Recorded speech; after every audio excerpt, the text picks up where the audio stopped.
धाराशिव लोकसभेबाबत सागर बंगल्यावर बैठक सुरू आहे। माजी खासदार रवींद्र गायकवाड हे देवेंद्र फडणवीस यांच्या भेटीसाठी दाखल झाले आहेत।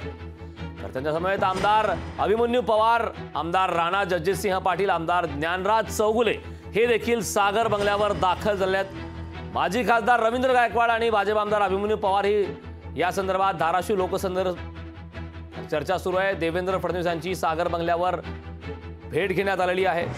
मराठवाड्याचे शब्दप्रभू अशी उपमा असले माजी खासदार रवींद्र गायकवाड हे धाराशिव लोकसभेसाठी इच्छुक आहेत आणि ते सध्या सागर बंगल्यावर देवेंद्र फडणवीस यांच्या भेटीसाठी दाखल झाले।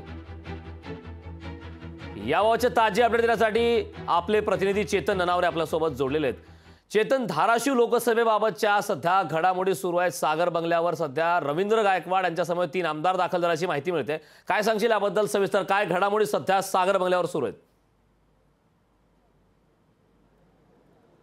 निश्चितच एकंदरीत करण गेल्या तासाभरापासून अधिक वेळ झालं आपण सागर बंगल्याच्या बाहेर आहोत। याच ठिकाणी चर्चा सुरू आहे आणि ज्या प्रकारे आपण उल्लेख केला 2014 साली विजयी झाल्यानंतरही 2019 साली ज्यांना तिकीट नाकारण्यात आले ते रवींद्र गायकवाड या ठिकाणी आलेले आहेत आणि उपमुख्यमंत्री देवेंद्र फडणवीस यांच्यासोबत चर्चा सुरू आहे। सध्याची नावं चर्चेचे त्याच्यामध्ये रवींद्र गायकवाड यांच्यासहित राणा पद्मजित सिंह पाटील जे आहेत त्यांचंही नाव चर्चेत आहे। हे दोन्हीही जे संभाव्य उमेदवार मानले जात आहेत ते या ठिकाणी आहेत। मात्र राष्ट्रवादीकडून या जागेची मागणी केली जात आहे, कारण याआधी जर आपण पाहिलं असेल 2009 साली राष्ट्रवादीकडे ही जागा होती, त्यामुळे राष्ट्रवादीने या जागेवर क्लेम केलेला आहे। मात्र दुसरीकडे शिवसेनेचा स्थानिक खासदार असल्यामुळे शिवसेना या जागेची मागणी करते। मात्र सध्याची जर ताकद पाहिली तर भाजपचं म्हणणं आहे की सर्वाधिक आमदार आमचे आहेत, आमची पूर्वीपासूनची ताकद आहे आणि म्हणूनच ही जागा भाजपला सोडण्यात यावी।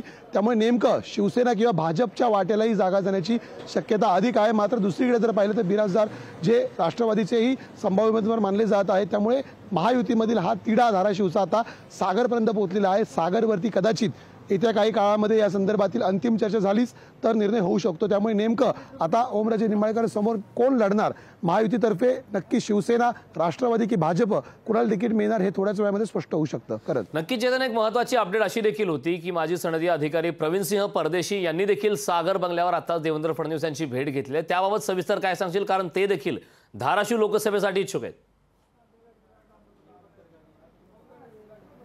निश्चितच प्रवीण परदेशी काही वेळापूर्वी आलेले होते, ते बाहेर आले, पुन्हा ते काही कागदपत्र घेऊन आत गेलेले आहेत।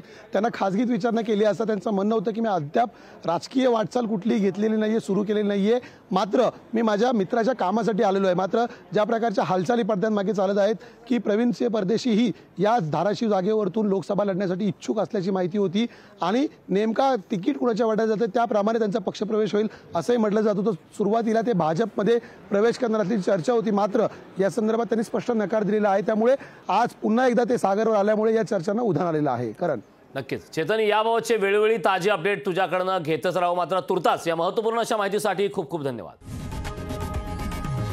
लोकशाही मराठी ऐका, पहा, जागरूक रहा।